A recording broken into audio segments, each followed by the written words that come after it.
Muy buenas tardes a todos. Doctor Pava, especial saludo para usted y bienvenidos todos a Primera Línea. Hola Carlos. A todos un gran saludo en esta tarde de lunes festivo. Carlos, muchas gracias por la invitación y pues muy bien, empecemos adelante. Doctora, usted por recibirla. Es bueno tener presente que este sea un espacio académico más que jurídico para compartir algunas reflexiones importantes sobre lo que tenemos en nuestro panorama actual. Nuevamente, infinitas gracias por aceptar nuestra invitación y quisiera preguntarle cómo se encuentra hoy. Pues hombre, bien, juiciosos, confinados, haciéndole caso a todos los que tenemos que hacerle caso, al presidente, a los alcaldes, a los gobernadores, juiciosos, esperando a ver que las curvas del COVID pasen y que lleguemos pues a otros momentos donde podamos encontrarnos y hacer las cosas otra vez como estábamos acostumbrados a hacerlas. Pero entonces no, bien, me encuentro bien y contento de compartir con usted y con ustedes. Y aquí estoy para lo que usted me necesite, Carlos. Como debe ser, doctor. Pues muchas gracias. De momento, daremos algunos instantes para que todos aquellos que planean conectarse puedan hacerlo y disfrutar al máximo este espacio. Mientras eso ocurre, aprovecho para compartirles que el doctor Mauricio Pava es tanto fundador como director editorial de Primera Línea. Además, es abogado de la Universidad de Caldas.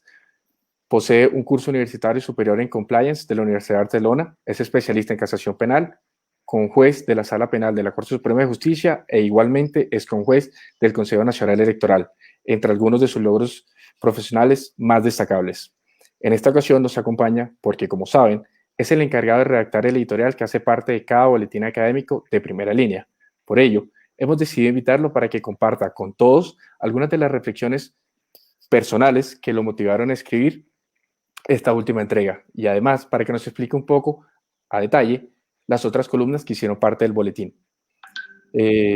No sin antes preguntarle, quisiéramos saber, doctor, ¿cuál fue el motivo que dio, por decirlo así, origen a la creación de Primera Línea? Carlos, mire, Primera Línea primero es un espacio de equidad, es un espacio de encuentro, de conocimiento. Yo creo que el conocimiento es lo que nos permite nivelarnos y cuando accedemos al conocimiento, todos somos iguales.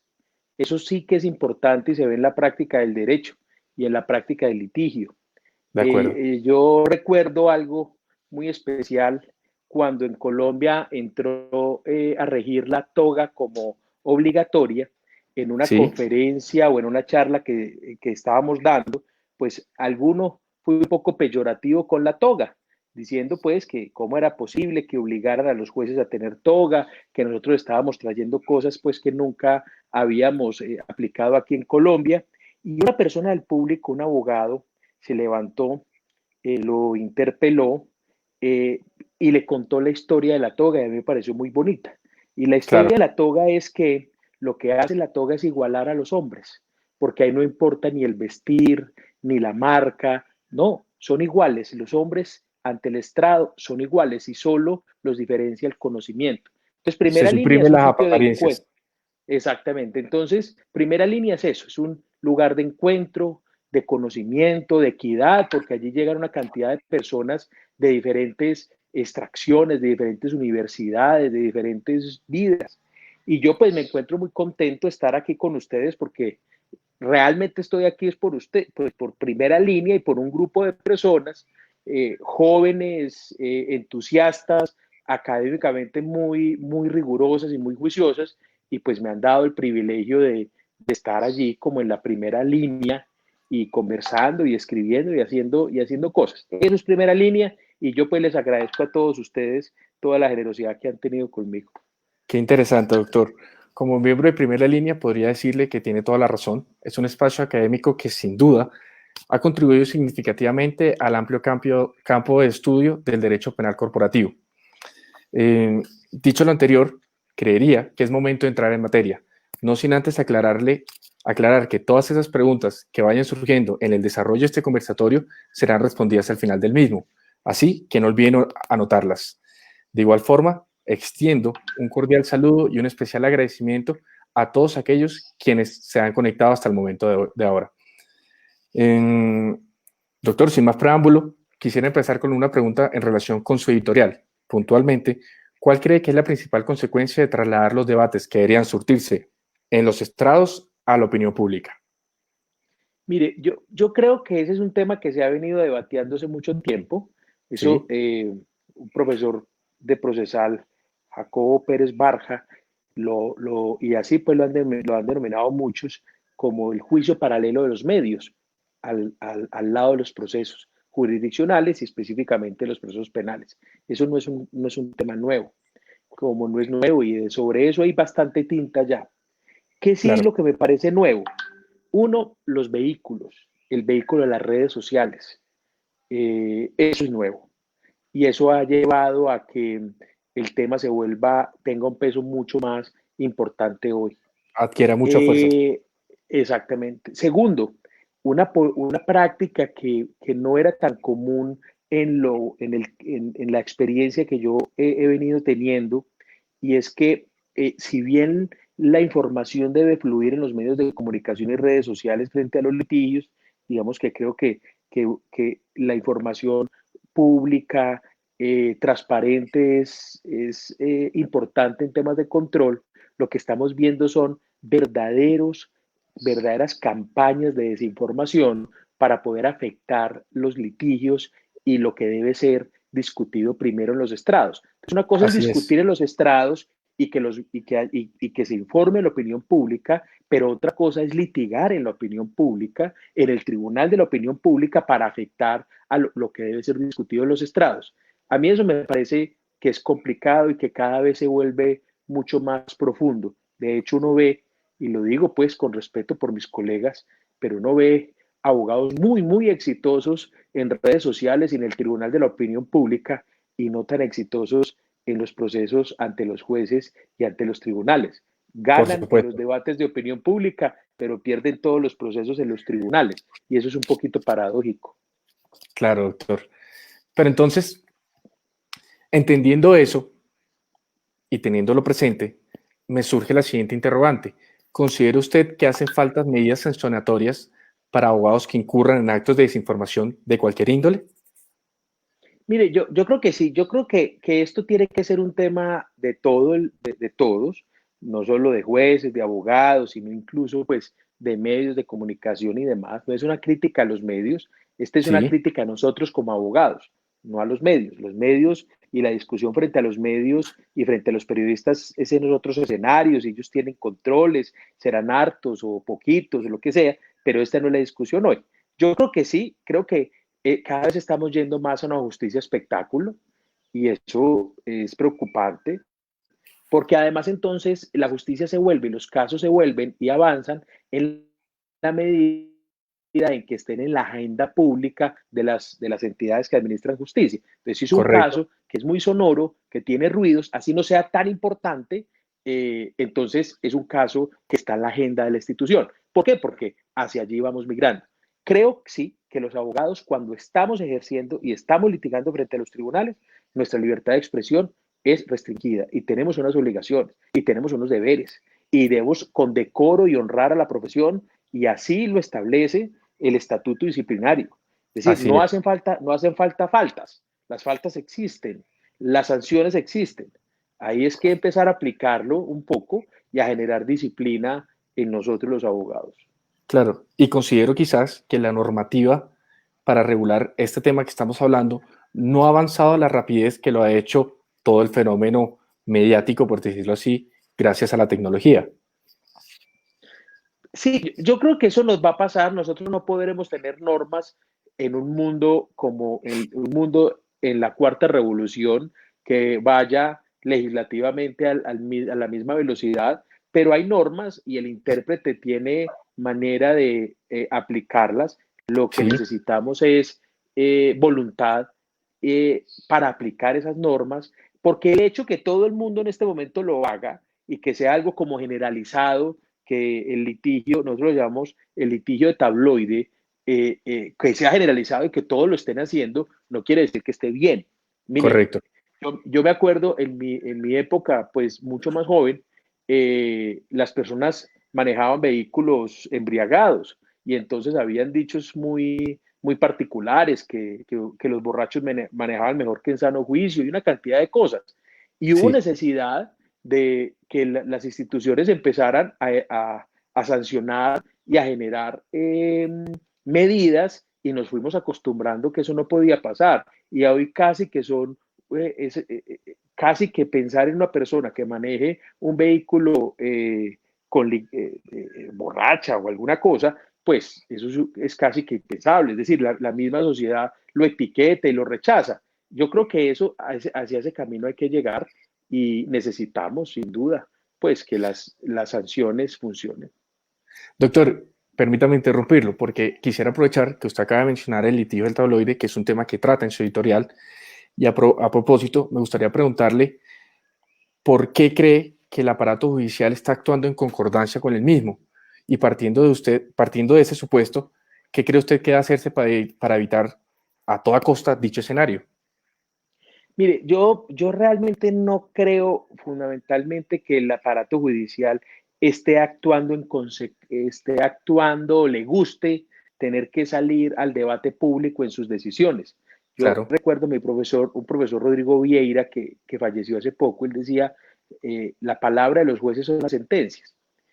Yo creo que ellos se sentirían muchísimo más cómodos, las cortes, los magistrados, los jueces, sin tanta presión sin mediática. sin tener que dar explicaciones públicas. Creo que lo que están haciendo es que como hay toda una actividad de desinformación en muchas ocasiones, promovida por los propios abogados, para poder generar una posición o que haga carrera determinada posición frente a un litigio, pues ellos salen a hacer las precisiones correspondientes y entonces desafortunadamente los tenemos que ver en ruedas de prensa explicando sus votos, explicando sus posiciones, pero yo creo que ellos no se sentirían cómodos volviendo a las épocas donde los temas se quedaban en los Al origen. tribunales, sí, al origen.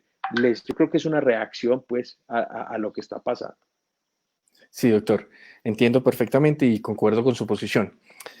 Mm, creería que para cerrar lo respectivo a su editorial, sería bueno abarcar algo respecto a las circunstancias actuales que enfrentamos, no solo Colombia, sino el mundo, porque es claro que ningún sistema político estaba preparado para atender de una manera eficiente la contingencia que hoy en día enfrentamos, como es el COVID-19.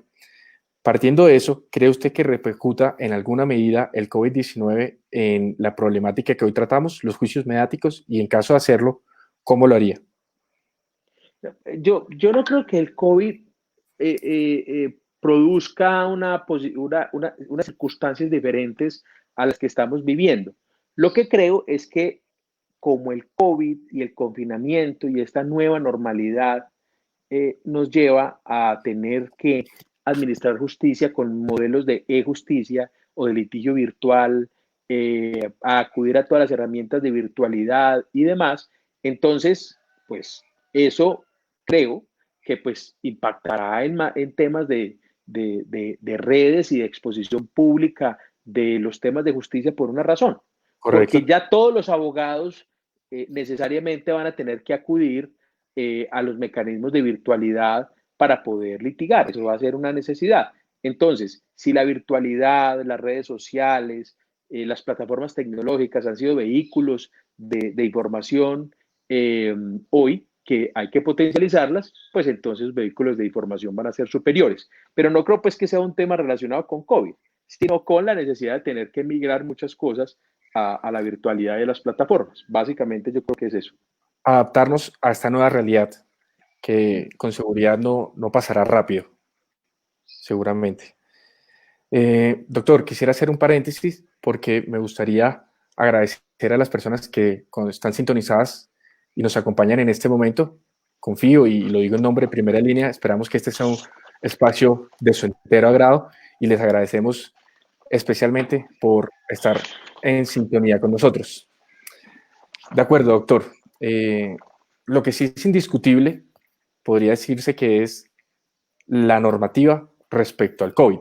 Como lo muestra Elías Monroy en su columna de actualidad, el coronavirus ha influenciado en gran manera la normatividad durante los últimos meses en Colombia. En concreto, más de 400 normas, escúchese bien, más de 400 normas se han expedido para enfrentar la pandemia. Al respecto, ¿considera que la seguridad jurídica está en vilo por la creciente normativa que se emite a diario o por el contrario, estamos listos para adoptar dinámicas de cumplimiento lo suficientemente eficientes? Bueno, si van 400 normas y contando, Elías Monroy hizo y ha venido haciendo un gran trabajo en recopilación de normas junto con otras personas que han trabajado en el observatorio de normas y que ha permitido que Primera Línea las tenga actualizadas y un gran repositorio muy juicioso que se ha hecho. Sí, Yo creo que la seguridad jurídica, más que esté en peligro, me suena muy fuerte el término, creo que se está viendo afectada y es apenas natural, porque son lógico. normas del gobierno nacional, del gobierno departamental, del gobierno municipal, hay a veces algunas contradicciones. Por ejemplo, hay la resolución 666 del 2020, que es la que establece todos los protocolos, tiene desde normas muy generales hasta normas completamente particulares, es decir, como Claro, una gran directriz, pero también tiene normas hasta de cómo quitarse y ponerse un tapabocas. Y eso, pues, igualmente en todos los segmentos que están siendo regulados, construcción, manufactura, alimentos, de todo, pues está siendo regulado en este momento. Entonces, la respuesta es, sí se afecta a la seguridad jurídica, la velocidad de las normas implican que haya la certeza sobre lo que está rigiendo en este momento sea más difícil de abarcar y sí, por supuesto eso afecta pues a la ciudadanía, pero lo que pasa es que creo que estamos en tiempos inéditos y en tiempos inéditos eh, se presentan circunstancias inéditas como esa de la que estamos hablando. Yo nunca había conocido y creo que nunca conoceremos una proliferación normativa de estas magnitudes, pero claro, de bueno, este calibre. pero de este calibre, pero entonces esperemos a ver cómo que la Corte Constitucional, que hay una gran responsabilidad en la emisión de normas y la Corte Constitucional en sus revisiones, y nosotros tenemos una comunidad jurídica muy madura y unas instituciones maduras como ONGs muy importantes que trabajan en la materia y han llevado temas a la Corte Constitucional, intervienen, hacen una función crítica importante. Entonces yo creo que todo ese sistema y ese ecosistema normativo pues, y de control nos va a permitir afrontar estos momentos. Sí, claro, doctor. Y lo que sí es cierto es que al menos en un plano jurídico nos enfrentamos a un reto enorme por justamente lo que usted menciona, la necesidad de poder no solo expedir las normas, sino adaptarnos a las mismas. Y con eso sobre la mesa, ¿cuál cree usted que son las principales herramientas para efectos de que el ciudadano promedio pueda hacer el debido seguimiento al creciente universo de normas? Primero, Carlos, voy a hacer algo. Es, quíteme el doctor, dejemos el doctor reservado para tribunales, estrados y cuando estemos en esos escenarios, que nosotros los abogados allí, pues, bien o mal, no sé, todavía conservamos pues unos protocolos y me parece que está bien. Pero entonces, por lo menos en esta conversación, sí quíteme el doctor. Vale, cuente con eso. Eh, yo creo que el ciudadano no va a poder seguir realmente esta cantidad de normas, no creo. Pero sí hay unas herramientas que sirven para que los empresarios, aquellas personas, eh, emprendedores, grandes, pequeños, medianos, de todos los tamaños, que tienen Sí, el reto más grande que esta generación, que en esta generación y en varias generaciones les han impuesto y les han discernido, como es reactivar la economía, superar las dificultades y los enormes retos que va a representar y que representa esta emergencia sanitaria, podrán enfrentar estos ecosistemas normativos, esta cantidad de normas, con herramientas de Legal Tech, con plataformas que hagan que los procesos de automatización hagan más eficiente, digamos, lo que viene pasando. Básicamente es esto, los empresarios en este momento están pensando cómo pagar la nómina dentro de 15 días, cómo pagar la nómina dentro de 30 días. Bueno, claro. y encima tienen 400, 500 normas que les atribuyen una cantidad de deberes en una sociedad de riesgos de las que se pueden venir unas circunstancias muy complicadas. Entonces, hay unas herramientas tecnológicas y yo creo que para eso es que sirve la tecnología y el conocimiento que hacen que ellos puedan cumplir con todas las imposiciones que esta realidad les impone, Sí, pudiendo no distraer esfuerzos, facilitando el cumplimiento de las normas y de los deberes y no distraer sus esfuerzos en lo realmente importante en este momento, que es saber cómo van a pagar la nómina y cómo van a producir para poder conservar empleos y para poder reactivar la economía, que al final es el beneficio de todos. así es. Y creo que desde mi punto de vista, poniéndome los zapatos del ciudadano promedio, debe ser sumamente difícil porque si para nosotros como abogados es complicado hacerle el seguimiento debido, pues esta increíble normativa que se está emitiendo a diario debe ser mucho más difícil para aquellos que no conocen sobre el tema o al menos no manejan tan bien el campo jurídico. Eh, Doctor, entiendo lo que usted plantea y aprovechando que, discúlpeme por el doctor, aprovechando que usted lo menciona, en nuestro último boletín contamos con la valiosa colaboración de una invitada internacional, particularmente de España, que trató el creciente fenómeno del Legal Tech. Por ello, nos gustaría saber su posición frente a la implementación del Tech en el ejercicio de nuestra profesión y los eventuales posibles riesgos que implicaría hacerlo. Muy bien. Entonces, primero sí, es una gran abogada, española, alumna de unos grandes profesores. Eh, Ella hizo un trabajo y los invito especialmente a leer esa columna en primera línea sobre Legal Tech. Y me encantó la aproximación que le hizo, porque lo que ella hace primero es decir, miren las dificultades que tenemos en la definición de Legal Tech. Claro, Legal Tech puede ser desde cualquier plataforma que esté al servicio de los abogados. Entonces un programa contable, por ejemplo, podría ser Legal Tech, y para ella entonces desarrolla las posiciones de algunos autores al respecto, hasta lo que Legal Tech hoy se discute en las diferentes ferias internacionales y en los congresos internacionales, al final diciendo, mire, es un proceso de automatización, es un proceso y va recogiendo una cantidad de conceptos, y es un proceso de búsqueda de información relevante, y es un proceso de aprendizaje, de programas intuitivos, y allí va desengranando un poco los mitos y las realidades. Y por ejemplo, en los mitos dice, ojo, vamos a desmontar el mito de la tecnología y las herramientas Legal Tech van a desaparecer la profesión de abogados, y porque para nada. entonces ya no va a ser necesario. Yo creo que para nada, pero sí la van a cambiar. Y creo que sí la van y la están cambiando. Claro, Porque en las firmas, por ejemplo, empieza a ser tan importante los socios abogados como el socio tecnológico. Y entonces ya hablamos de los ingenieros de conocimiento legal. Y lo que me parece paradójico es, a ver, ¿quién va a ganar la carrera? O los ingenieros van a aprender el componente legal para ser desarrolladores de productos y de plataformas, o los abogados se van a convertir en ingenieros para poder desarrollar las plataformas de Legal Tech, porque los ingenieros solos no son capaces, los abogados solos no son capaces. O unos y otros aprenden o se tienen que juntar para poder hacer las cosas.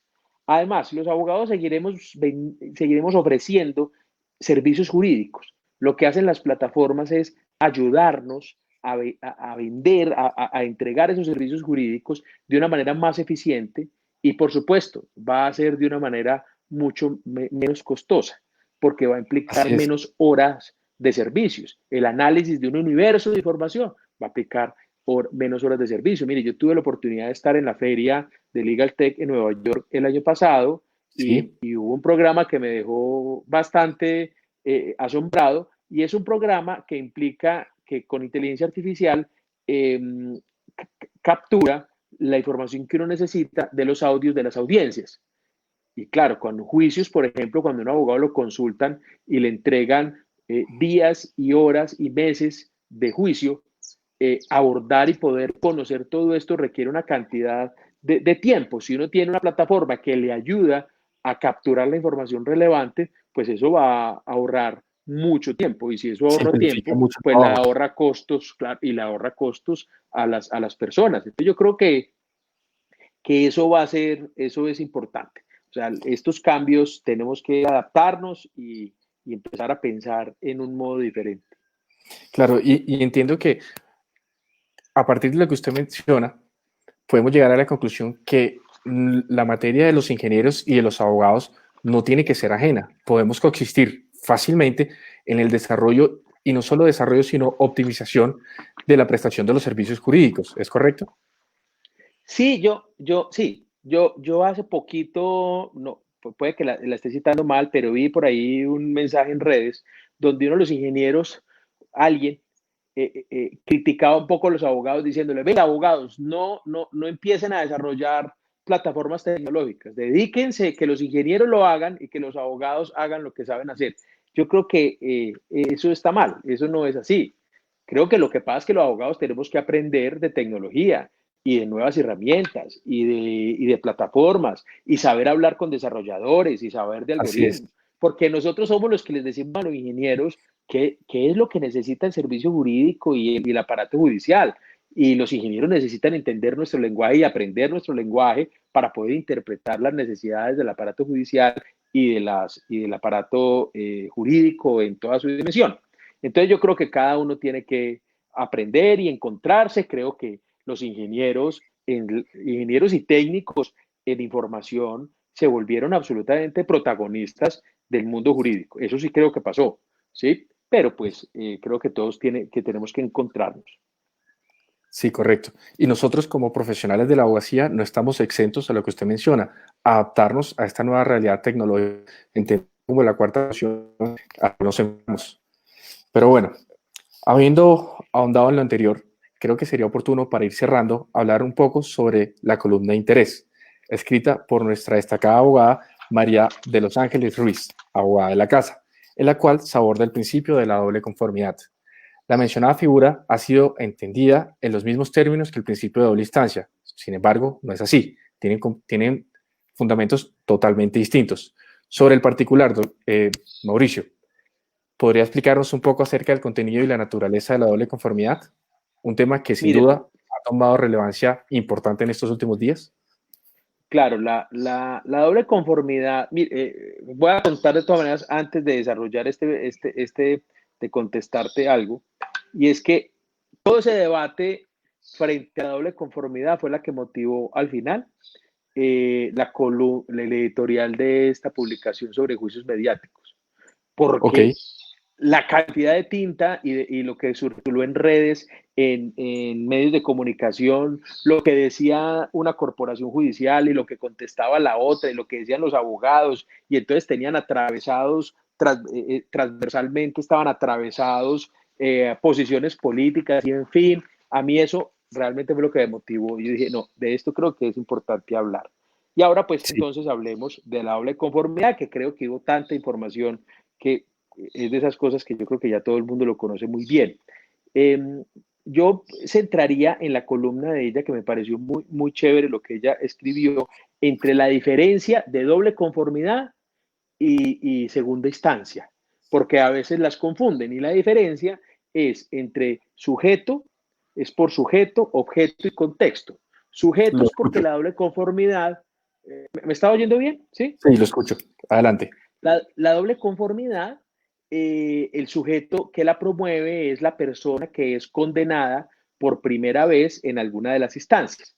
Ese es un derecho para él. La segunda instancia es un derecho de todos los que intervienen en el proceso.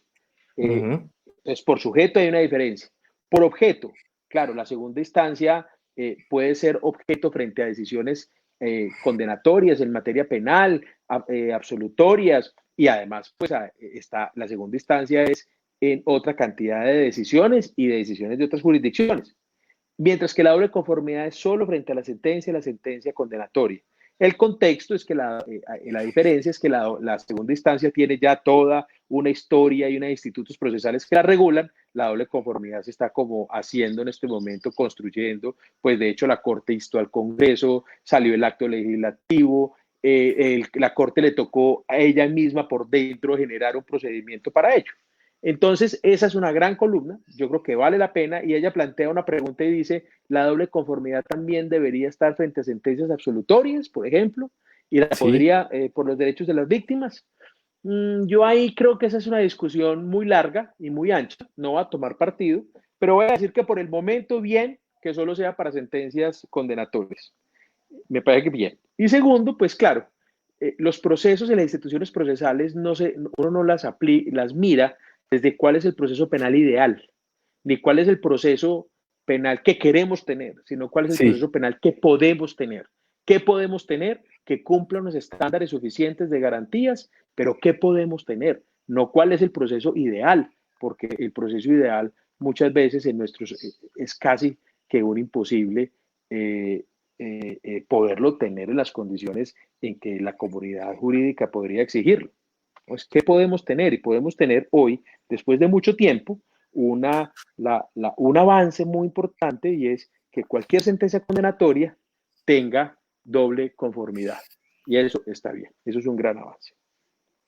agradezco mucho su explicación, estimado Mauricio, pero es inevitable preguntarse entonces qué mecanismo tendrían las víctimas para poder hacer uso de una herramienta que busque prevalecer sus derechos. Pues mire, hay varias herramientas. Los institutos como el recurso extraordinario de casación es uno de ellos. Sí, La acción de revisión también existe. Y también existen la acción de tutela como mecanismo extraordinario y residual. Yo creo que nuestra arquitectura jurídica tiene herramientas suficientes para para garantizar a las víctimas poder acceder a la administración y que accedan a sus peticiones y a sus reclamos de justicia. Claro, que funcionen debidamente, plenamente, esa es otra discusión, pero yo creo que claro, las herramientas y los instrumentos existen. Y como le digo, podrá suceder algún día y en algún momento en nuestro ordenamiento jurídico que las víctimas tengan derecho a una doble conformidad, sí, eso podría quizás, pasar.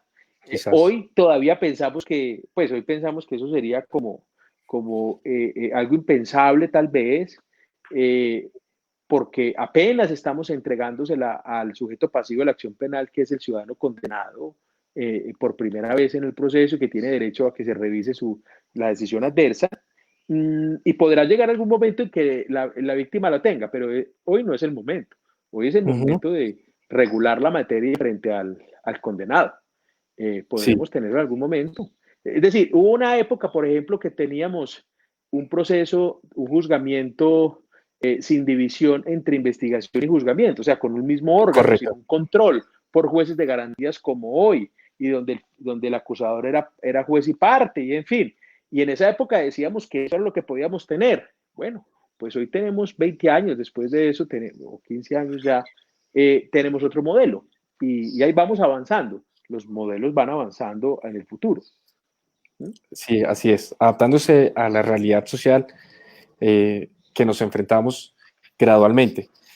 Y partiendo de lo que usted decía, lejos de estar desprotegidas las víctimas, como algunas personas lo entienden, nuestro ordenamiento jurídico sí consagra herramientas a las cuales las personas que se sienten desprotegidas pueden acudir para hacer prevalecer sus derechos.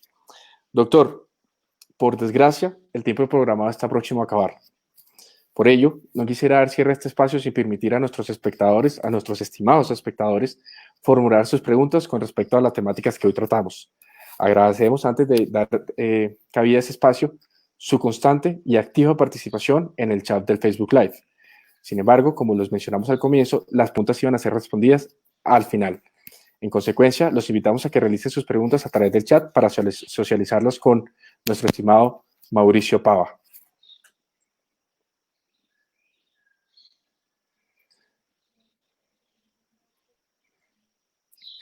Mientras ocurre, aprovecho para algunas preguntas que hicieron en el transcurso del live, como por ejemplo, ¿será que la justicia debe enfrentarse con mayor fortaleza a los medios? ¿Qué cree usted al Bueno, respecto? buena pregunta. Yo creo que el debate no está en si hay un enfrentamiento entre la justicia y entre los medios. Lo que creo es que es una situación que se alimenta a sí misma. No sabe, si fuéramos a buscar responsables, ¿quiénes serían los responsables? ¿Los medios, que son vehículos No. de información? No. Claro, pero usted también puede pensar que hay medios, que hay ejercicios periodísticos que exceden y que abusan, digamos, que abusan de su condición.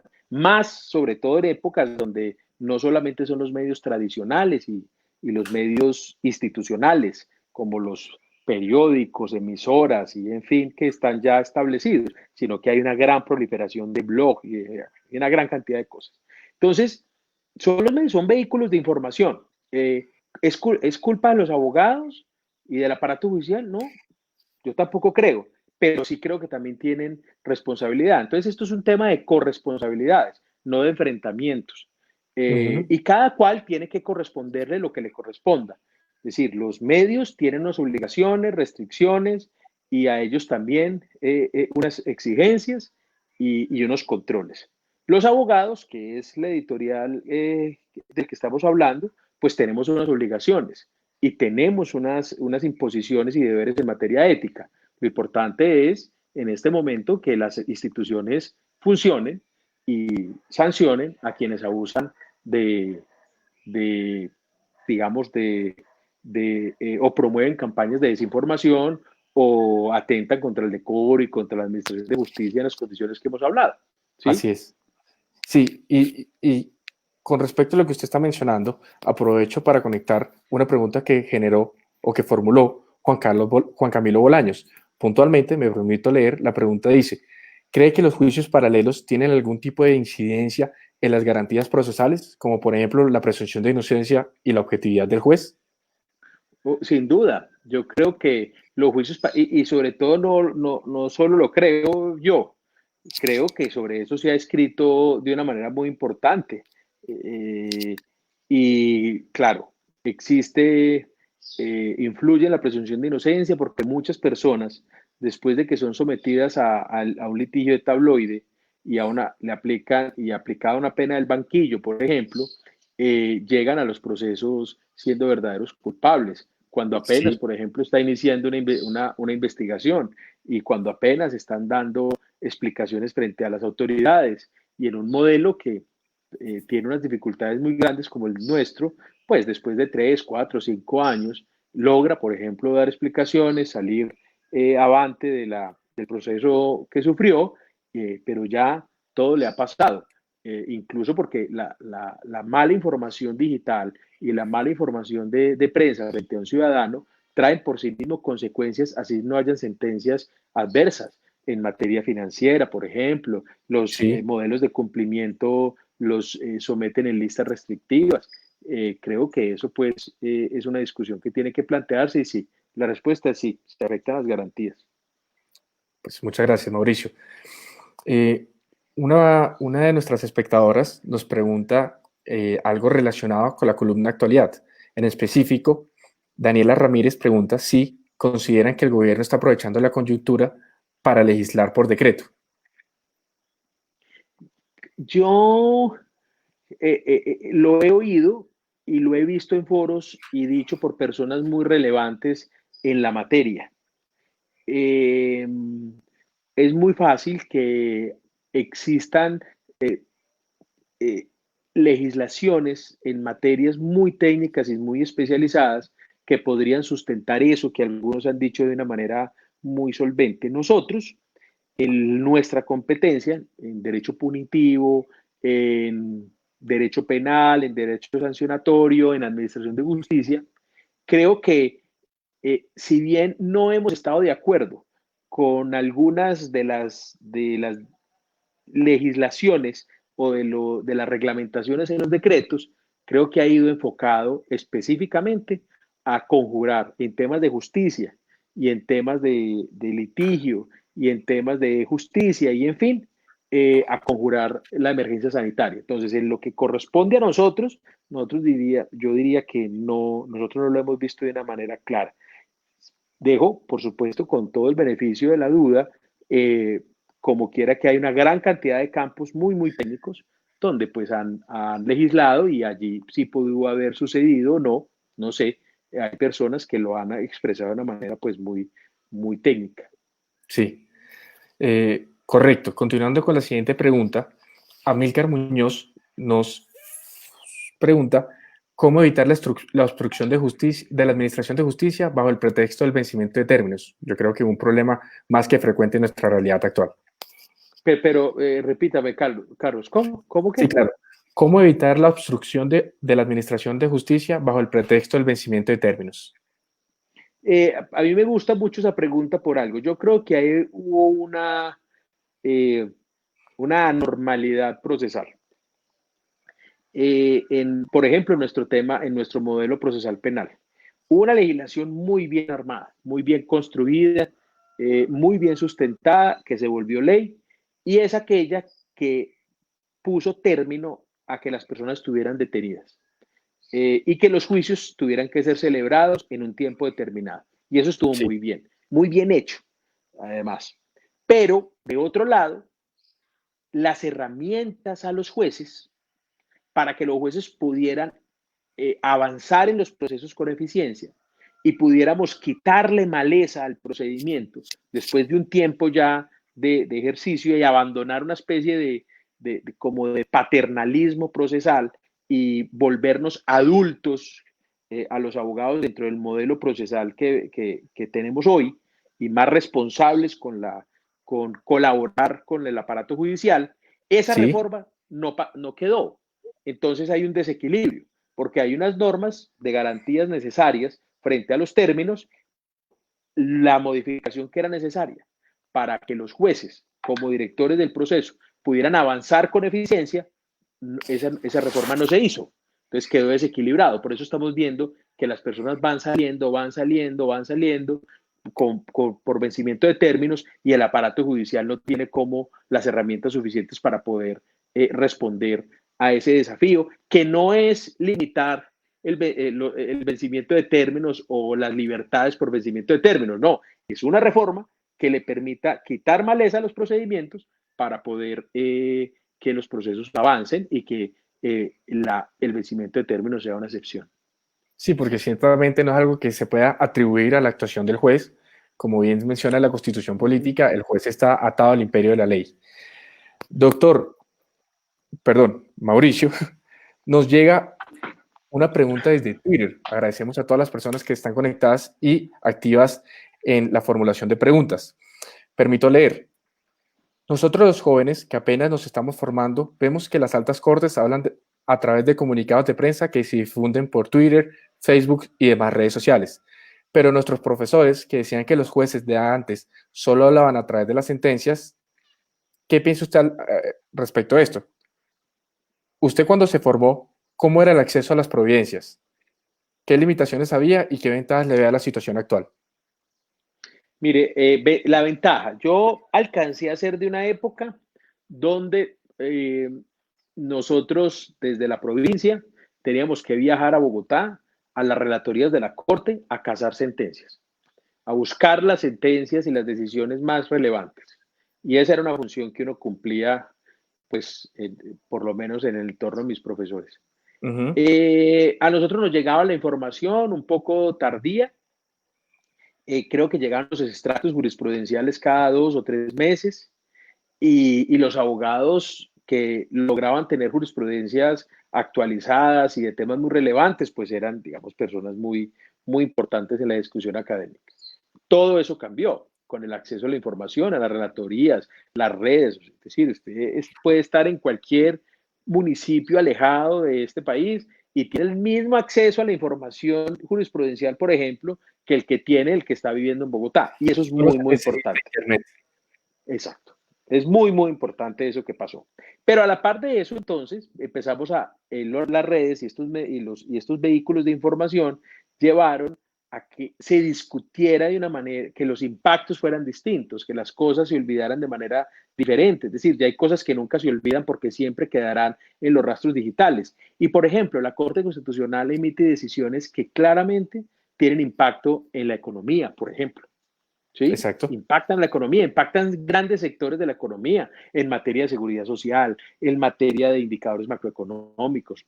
Y eso hace que la manera como presenten la información las cortes, por la corte, por ejemplo, hablando de la Corte Constitucional, la manera como presente la información relevante o información con responsabilidad, a veces, y creo que hacia eso vamos, es preferible una información presentada por la Corte de una manera responsable en los vehículos de información que una información filtrada o que se filtre de una manera no completa o parcial o sesgada. Entonces es preferible que la fuente de la información la comunique de manera responsable. Pero eso es producto, pues, de todo el debate en el que estamos en este momento. Claro, doctor. Claro, Mauricio. Y para terminar, Miguel Ángel Serna nos formula la siguiente pregunta. Doctor Mauricio, ¿cree que llegará el momento en donde la tecnología reemplace el ejercicio del litigio? Mire, yo creo que por lo menos no nos toca verlo a nosotros. No nos toca, a esta generación no le toca verlo. Creo pues que reemplace de manera absoluta a los abogados, no creo. Por lo menos a nosotros no nos toca verlo. Pero sí vemos que hay principios de tecnología que ha reemplazado a los abogados. En Sí, revisión de contratos y, por ejemplo, en materia de reclamaciones, de ciertas reclamaciones que son resueltas en las plataformas tecnológicas donde no interviene ningún abogado y son resueltas correcto. entre ellos mismos por plataformas y aplicando sistemas de inteligencia artificial. Entonces, si eso que todavía es en sectores muy básicos como reclamaciones de aerolíneas, reclamaciones de consumidor y ese tipo de cosas, reclamaciones a las empresas de comercio electrónico, se está resolviendo en la plataforma por no abogados, pues es muy fácil en nuestro futuro que llegue a pasar que nos empiecen a reemplazar cada vez en más sectores. Existe sí unas posiciones de integridad ética en la Unión Europea frente a la necesidad que los abogados pero los abogados no, las personas intervengan en las decisiones finales y no se deje, digamos, las decisiones finales a la inteligencia artificial. Pero Sí, eso pues es todo un desarrollo que tendrá que darse en el futuro. Por lo menos a esta generación no nos tocará ver que nos reemplacen los sistemas de inteligencia artificial reemplacen a los abogados, quizás a la nuestra sí. afortunadamente para nosotros, sí, o a los hijos de ustedes. Doctor Mauricio, qué pena. Por último, para terminar, a propósito de la contingencia, Daniel Estrada nos hace la siguiente pregunta. ¿Es este el momento pertinente para la implementación de una reforma a la justicia teniendo en cuenta la Legal Tech? Pues Legal Tech. Sí, yo creo que, o sea, hay un ejemplo que lo hemos venido trabajando. Yo de una vez anticipo que yo lo vi en un congreso en el que tuve oportunidad de estar el año pasado, este año. Si un médico del siglo XIX viniera a ejercer a practicar la medicina hoy en el siglo XXI, Sí, no sería capaz, no podría hacerlo. ¿Por qué? Porque la tecnología ha avanzado tanto que estaría obsoleto el médico del siglo XIX. Pero si un abogado del siglo XIX viniera hace 2 meses, en marzo, a litigar a este siglo, al siglo XXI, no tendría ningún problema, nada hubiera cambiado. Hubiera llegado al mismo juzgado, con los mismos expedientes, con los mismos ácaros, con el mismo papel y casi nada habría cambiado. Creo que sí, que esto pues nos puso a dar un salto del siglo XXI al siglo XIX, forzado, obligado, como la única solución para que las instituciones puedan seguir funcionando y operando, porque la rama judicial tiene, como institución tiene que funcionar. Sí, yo creo que más que pensar ahorita mismo en una reforma es que ya nos centramos en esto, habrá que afrontarlo de una manera muy responsable y habrá consecuencias, errores, problemas, y en fin, pero sí, incluso creo que la reforma tendría que venir por lo menos en un año después, cuando empecemos a ver todas las dificultades que requieren una reforma y no imaginarnos la reforma, sino ya en el campo saber qué es lo que necesitamos hacer, pero dentro de un año, ¿no? Yo creo que tenemos que ponernos en la idea es de aplicar justicia en las condiciones como estamos y acudiendo a los instrumentos tecnológicos y para adelante. así es y concuerdo con su posición. Bueno, por tristeza y por desgracia, nos hemos quedado sin tiempo. Se ha agotado este espacio académico que esperamos que haya sido de sumo provecho para ustedes. A usted, Mauricio, especial agradecimiento por su tiempo, al igual que el tiempo de todas aquellas personas que nos acompañaron el día de hoy. No olviden seguirnos en nuestras diferentes redes sociales de Primera Línea y los invitamos a consultar nuestra página web www.primeralinea.co. Mauricio, ¿alguna Carlos, palabra muchas de cierre? gracias. Mire, primero, muchas gracias al grupo de Primera Línea. Nunca me cansaré de agradecerles de todo el entusiasmo que le han puesto a este proyecto, donde lo llevan y la generosidad pues, de ponerme en una posición allí pues muy privilegiada para mí. Segundo, a todas las personas que se hayan conectado, muy chévere poder haber compartido estas ideas el día de hoy, en un lunes festivo. Muy bien, muy contento por la invitación y por todo el proyecto que tenemos en diálogos punitivos y todo lo que estamos haciendo en la unidad de gestión de conocimiento. Pues bueno, hasta otra próxima oportunidad que podamos compartir estas cosas. Muchas gracias por la Cuente con invitación. eso. Chao. Hasta luego Feliz para tarde a todos. todos y bendiciones. Que estén muy bien. Hasta luego. Chao.